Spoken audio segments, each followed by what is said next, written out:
You maintain around 80 open source projects. How do you manage it all? Not very well. The main way that I try and approach it is I wrote another tool. So I have one more repo to maintain. The tool is called all-repos. And you're also the creator of pre-commit, right? That's me. How did you get started? This is actually a fun story. It's 3,000 line bash script that had so many bugs, so many problems. Hi everyone. Have you ever wondered how does someone maintain 80 open source projects across Python ecosystem? In this episode, I talked to Anthony Sottile. Anthony is a creator of Pre-Commit and Baby, a primary maintainer of Flake 8, a core contributor to pytest, and he maintains around 80 open source projects across Python ecosystem. He is also a popular Twitch streamer under the name Anthony Writes Code, where he focuses on live programming and open source development. You maintain around 80 open source projects. How do you manage it all? Not very well. So I like to approach maintaining my own personal libraries as a bunch of micro repos. I've found working with monorepos in the past to be convenient in some ways, but you need a lot more tooling to make it work. That said, I also need special tooling to make my maintenance work. The main way that I try and approach it is I wrote another tool. So I have one more repo to maintain. The tool is called all-repos. The idea behind it is it basically clones everything that you have and then gives you distributed refactoring tools, searching tools, and other things that make it easy to figure out all the code you have and all the things you need to update. And how did you come up with an idea to have one repo to rule them all? Did you one day just wake up and say, okay, this is what I'm going to do. I don't want to have so many smaller repositories. Or did you have, for example, some other solution in the past that you migrated from? Yeah, so this actually the idea came about from when I was working at Yelp. Yelp also started in one monolithic repository that evolved over a decade, and at some point realized that that wasn't going to scale with the number of developers around. So they went into microservices and micro libraries, and the number of repositories exploded. And I was working on a team called WebCore. We did developer tooling and other stuff, and we wanted to help people more easily upgrade dependencies and manage, what all code do we have and how do we search it and act on it.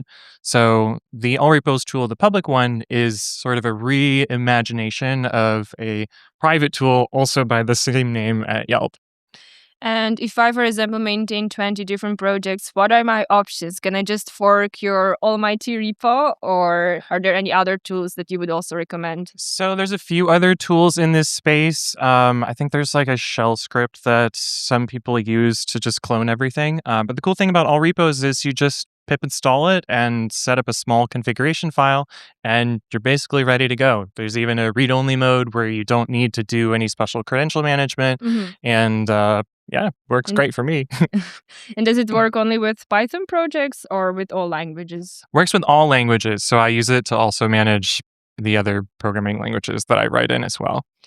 And you're also the creator of Pre-Commit, right? That's me. How did you get started? This is actually a fun story. So the first version of Pre-Commit was a 1,000-line Python script in my group projects in college because I wanted to enforce standards on my group partner mates and they weren't playing ball. So we automated it. Originally, it did some very basic things for C++, surprisingly not Python. And that's kind of how it got started. The more mature version that you see today is actually not very different than it was when the project originated in 2014. But the goal for the 2014 version was to make it work for Yelp. Yelp had Python, SCSS, and JavaScript developers at the time, and we wanted a way to eliminate a 3,000-line bash script that had so many bugs, so many problems, with a more easy to manage Python tool that installed in those various programming languages so that people didn't have to worry about setting up their development environments. So you mentioned various programming languages. As most of us is using pre-commit know that pre-commit supports many different languages. Mhm. What were the hardest technical challenges you faced when you were developing it? Was it supporting many different languages, or is there something Yes. else? Yes, it's definitely the languages. So when Precommit started out, it was just Python, Ruby, and JavaScript and no other major tools. But now it supports, I think, 13 different programming languages. And by far, keeping up with all of the different ecosystems is the hardest part. I think some ecosystems are easier than others. Like Python is actually pretty easy. You set up a virtual environment, you pip install. Ruby, also fairly straightforward. You have your gem, you gem install. Go has gone through at least 3 different iterations of how they want to install things and tools and libraries and how to separate those apart. I think Go is probably the most complicated or the Hmm. most complicated to keep up with. Other languages have various ideas about how installation should work. I think R is probably the weirdest one, but that one was community contributed, so I didn't have to work on that one as much. And have you ever found any surprising or interesting bug when building it? Because you mentioned different languages and different languages work in different ways. So, what Mhm. was something that surprised you the most?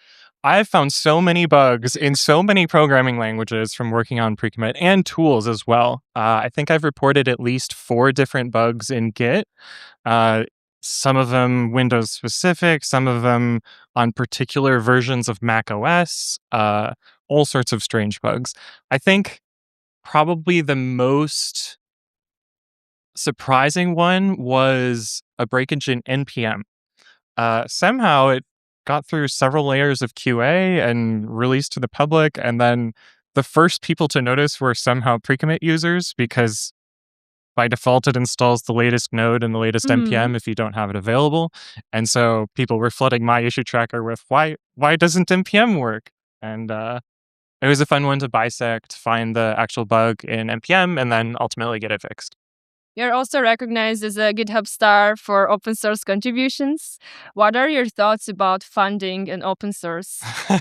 This is not an official GitHub response here, but um, I'm unfortunately a little pessimistic about open source funding. I think that you know, there's lots of open source software, and many corporations derive millions or billions in value from freely available software, and some of it gets kicked back to maintainers. But I find that most GitHub sponsorship is peer to peer. It's Hmm. other developers showing a small token of appreciation to other people, which absolutely I adore that. I love that part of GitHub sponsors.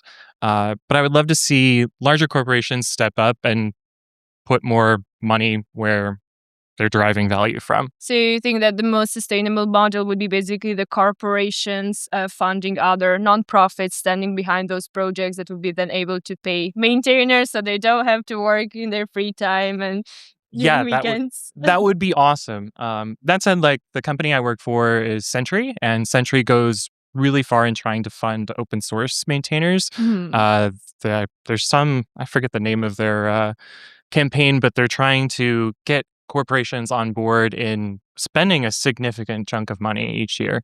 And I think Sentry's is over 100,000 per year, which is they're trying to make a difference. Basically, a software salary to make that work. So you maintain lots of different projects, and part of it is also working with people. Hmm. And in one conversation, once you said, sometimes you just have to close the issue, move on, and try not to take it to heart. Unfortunately, I'm not very good about that. I think there's a Do you ever psychological get angry messages with people because you closed their all, issue or you all, didn't want to merge something? all the time. I think open source is also a really difficult psychological problem because it's easy to get one, it's easy to get heated, but two, you're not having a face-to-face conversation with someone. You're typing in a text box on Everyone is anonymous. yeah, there's Well, not you, yeah.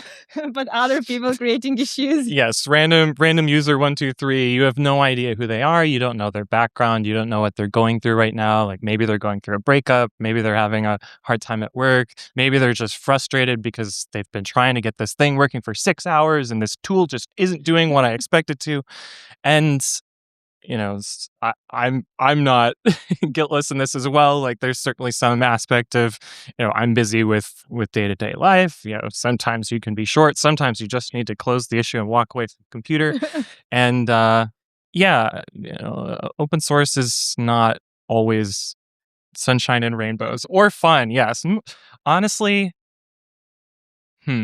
that's tough because I think if I went back in time, I would probably tell myself, hey, maybe spend more free time not maintaining more projects so that you can have a more balanced life. And is it something that came over time that you don't take those comments personally, or this is something that was always there? Because lots of people feel very demotivated that they do something in their free time, they invest their heart and energy and everything, and then someone comes, a random person on the internet, and says, hey, this doesn't work, fix it. Yeah. And then people feel very demotivated and they feel sad about it.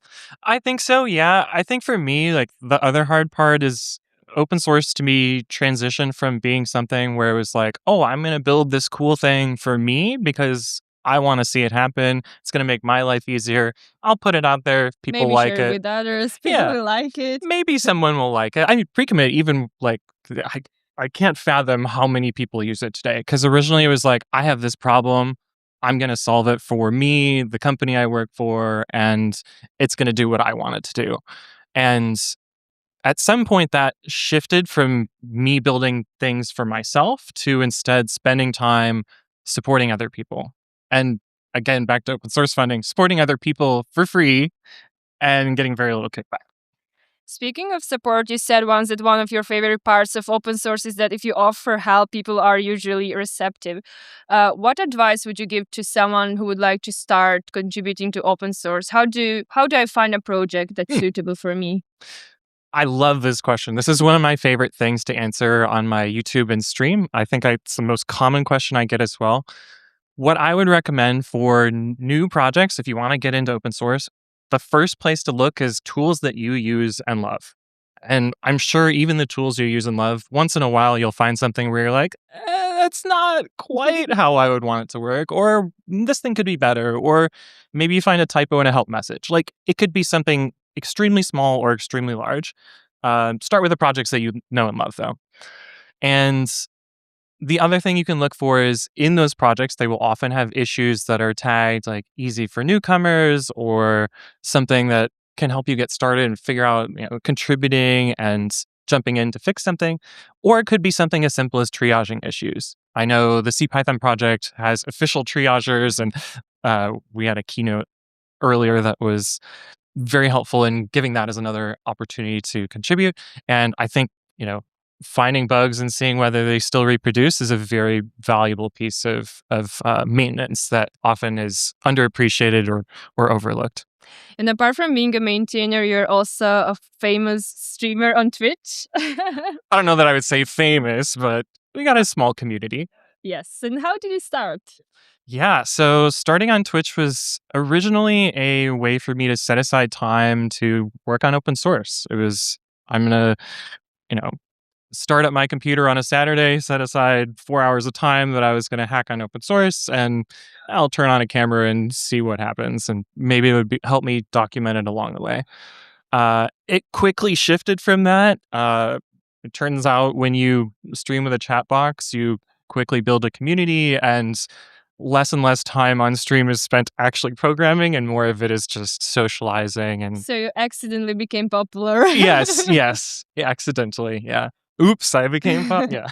And what motivates you still to create, to live stream? Because you have your paid work, you also maintain lots of different projects. So what motivates you? Do you do it just for fun, or are there any other reasons? I mean, there's beer money, but it's mostly just for fun, and I enjoy the community aspect of it.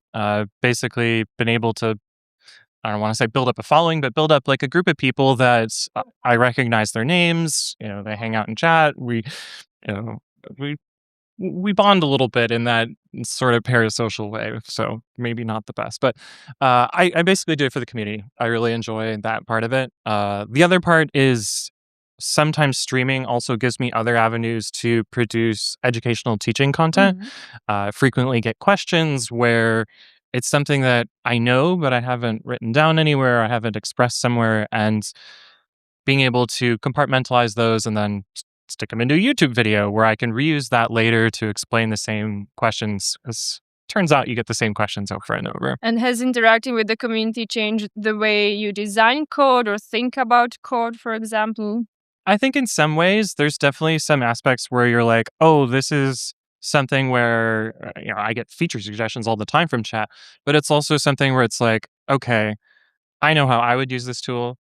But what about someone who has a different background or a different approach to software development, or maybe they're in a different programming language, or maybe they're on Windows, or maybe they have, a different type of development environment? How would I approach them being able to use my software as well?